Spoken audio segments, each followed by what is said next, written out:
Welcome to TMFI, where I tell you too much information. This podcast is for anyone looking for a place to have open, honest conversations about menstrual cycles, mental health, self-image, and more sensitive topics that might just be considered too much information. Have you ever felt overwhelmed and completely out of control of your life for multiple weeks at a time? Have you felt like your stomach was a bottomless pit and you could eat forever? Have you felt as if you had no motivation or will to live, and then you get your period and suddenly it's like the fog has been lifted just for the cycle to start again a week or two later? If you've ever felt like PMS wasn't enough to describe how you feel for a majority of your cycle, this may be PMDD. In this episode, I will be giving the medical definition and symptoms of PMDD. I will also describe my experiences that led to my diagnosis. Although PMDD is self-diagnosable, I am not a medical professional. I would recommend reaching out to a medical professional for an official diagnosis. This podcast is for educational and entertainment purposes only. I love being comfortable, especially during my luteal phase. With tender breasts and bloating, most underwear can feel restricting. Not Harper Wilde. Harper Wilde has high-quality bras, underwear, sleep sets, and more that won't break the bank but will support your goodies. They offer free shipping on orders $75 and more, as well as free returns. Not sure of your size? Take their simple quiz and find the right size for you. A portion of each purchase goes to Girls Inc. to support mentorship and educational programming for girls. You can also send your old underwear in as part of their recycling program. When you shop at harperwilde.com, make sure to use code SASSA to save some money. That's SASSA. PMDD. What is it? It stands for Pre-Menstrual Dysphoric Disorder. PMDD is often described as a more severe, sometimes disabling version of PMS or premenstrual syndrome. However, I feel it is so much more. It typically occurs during the luteal phase. The luteal phase is the time between ovulation and the start of your period. So if we're taking a look at a 28 to 30 day cycle, about half of that time can be spent experiencing symptoms of PMDD. The other week is the beginning of your cycle, aka your period. Following that is a few days of what I call bliss, where I have energy, I'm motivated, and I'm not in as much pain. Most doctors, when you go to them and tell them that you think you have PMDD, they're gonna look at two different categories. They're gonna look at emotional experiences, and then they're gonna look at physical and behavioral experiences. These are just some symptoms, but these are probably the most popular, I would say, symptoms. These are what a lot of medical professionals will look at as an overview. Some emotional experiences may include mood swings, feeling upset or tearful or just really sensitive emotionally, lack of energy, less interest in activities you normally enjoy, feeling hopeless, suicidal feelings, feeling angry or irritable, feeling anxious, feeling tense or on edge, feeling overwhelmed or out of control, and difficulty concentrating. Those are just the emotional experiences. Some physical and behavioral experiences may include breast tenderness or swelling, pain in your muscles and joints, headaches, feeling bloated, changes in your appetite, such as overeating or having really specific food cravings, sleep problems, insomnia, increased anger or conflict, and rejection sensitivity. Now, a lot of these symptoms overlap with PMS, and for many years, I thought that I just had really bad PMS. However, it was always more than just a couple of symptoms at the same time happening. And in my experience, I feel like I either have months where I have more emotional symptoms and just a few physical symptoms. And then on the flip side, I have months where I have a lot of physical symptoms and maybe just a few emotional symptoms. And then there are the really bad months where I have almost every symptom that I listed. The earliest that I can remember was right after I graduated high school and began college. I always was quote unquote moody and dramatic, and I felt like I wasn't like that all the time, but when I was like that, it was really bad. One thing I remember very distinctly is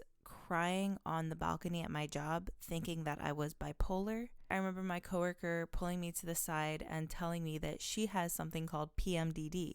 I had no clue what she was talking about, but I started to do some research, and the way I always explained it to my mom and my husband was, it feels like somebody's inside my body taking control, like flipping a switch. And I just feel out of control. I feel like all these things that are happening, the rage, the crying, the rejection sensitivity, the sensitivity in general, the pain, all of that happened for 2 or 2.5 weeks sometimes. And then I would get my period and it was like nothing happened. And I just thought that I had really bad PMS because my mom never had any problems with her period. Same with my grandma. So when I talked to them about it, I always just felt like I was being really dramatic. I spent a lot of time in emergency rooms due to panic attacks or pain, cramping that just felt so bad that I thought that something was wrong. But every time I went to the doctor or the hospital, everything came back normal. My blood work. I even went for an EKG once because I was having heart palpitations and I thought that something was wrong with my heart. So when my coworker mentioned PMDD, I started to do research on it and I thought, wow, I think this is what I have. I monitored myself and realized that,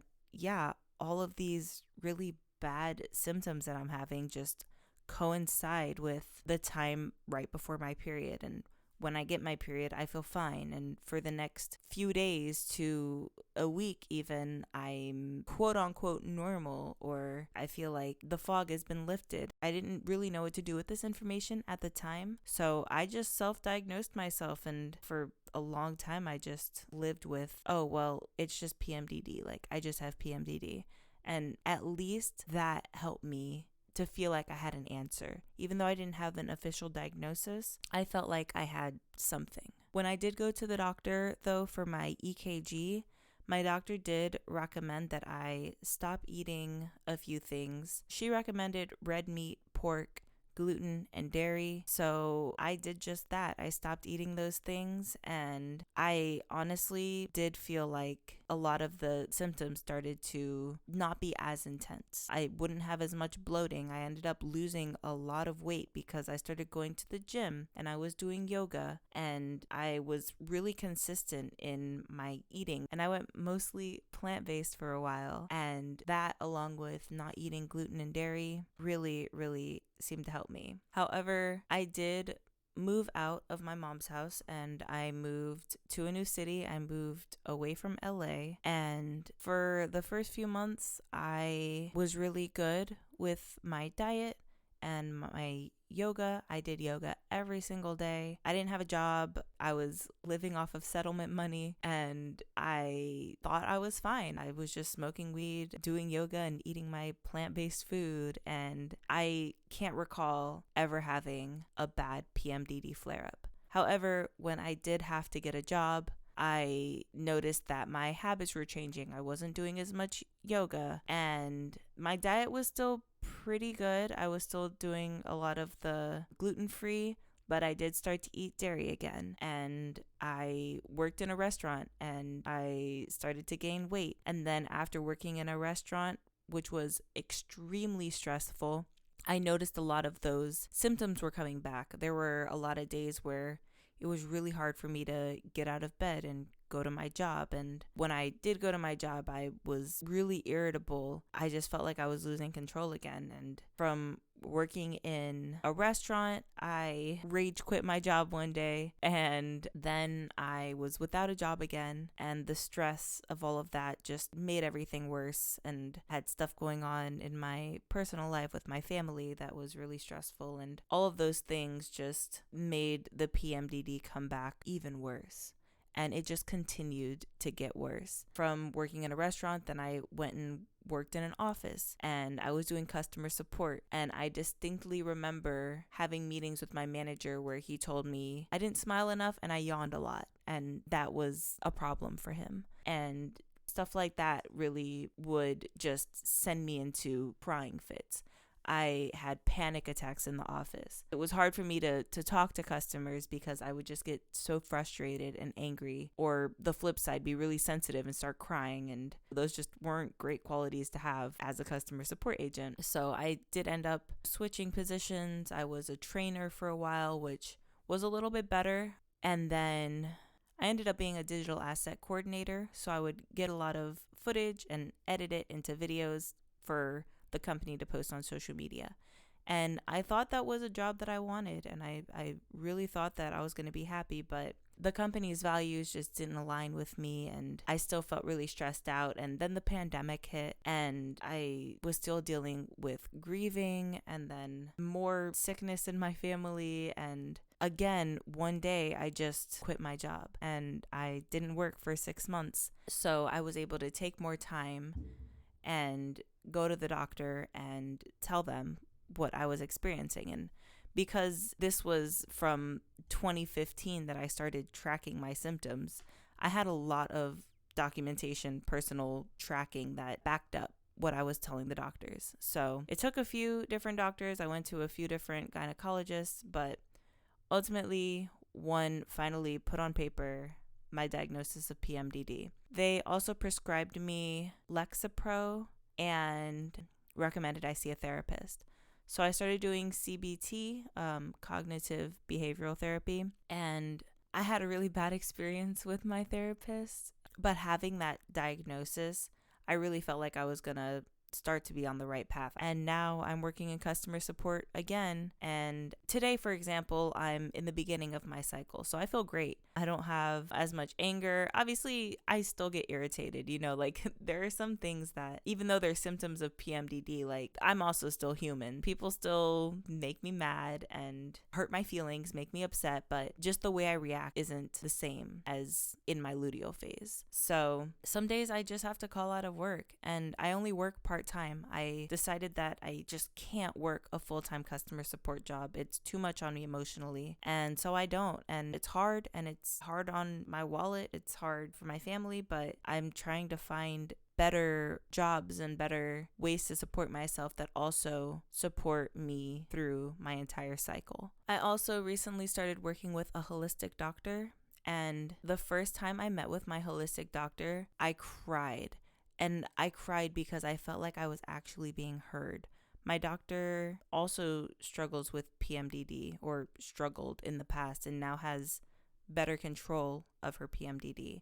And that, when I heard that, I felt like the weight and pressure of talking to a medical professional was lifted off my shoulder. A lot of doctors, would just say, oh, well, just lose some weight. Like it was always a weight thing. And that's all they ever wanted to look at was my weight and not anything else. So that was something that was really refreshing to not have happen when I met with the holistic doctor. And I have had really intensive blood work done. I've done tests on my gut. I've done hormone tests, and we kind of know now where I'm at. And it all supports the PMDD. But now I'm on my own journey of lifestyle changes and diet changes again that are helping to support me and helping me to not have symptoms that are as severe. And I'll go into more detail about the work that I'm doing with my holistic doctor again in another episode. I just wanted to give an overview of my start to where I am now with my journey. And I hope that helps somebody who may be listening, thinking they may have it. And next I'll tell you what you'll need to get a diagnosis. So I would recommend, and it is recommended, that you have a detailed record of all of your symptoms for at least 2 months in relation to your cycle. The best way to do this is journal every single day. Don't force feelings, but mention them if they arise. The other thing that's important is to know your cycle. A great way to do this is to take LH tests and track your basal temperatures to find spikes. This will help you to know when the different parts of your cycle begin. I use the app Natural Cycles because it does all the calculations for you. You can also do this manually on a calendar. You don't even have to do the LH tests or anything like that, or tracking your temperature. Those just really help to give you the best and most accurate results on where you are in your cycle. Another great thing to do is find support groups in the meantime while you're tracking everything. This community here, the TMFI community, is happy to be a place for you even if you haven't received an official diagnosis. Living with PMDD is hard enough as it is, and it can feel so lonely. So find support where you can. Lastly, bring all this stuff to your doctor and really self-advocate. If you know something doesn't feel right, be that voice. It's hard because, again, you have to be that voice for yourself, but ultimately it's worth it, and it really will help you get on the right track. If you or someone you know struggles with PMDD, follow the podcast social media accounts at TMFIcast on Instagram and Twitter. There, I post memes and resources relating to PMDD. Feel free to interact and let me know what you want to hear on the show. If you want to see what I'm doing outside of the show and how I'm healing through spirituality, food, and the arts, follow me on my social media accounts at Sassa the Scorpio. That's SASSA the Scorpio.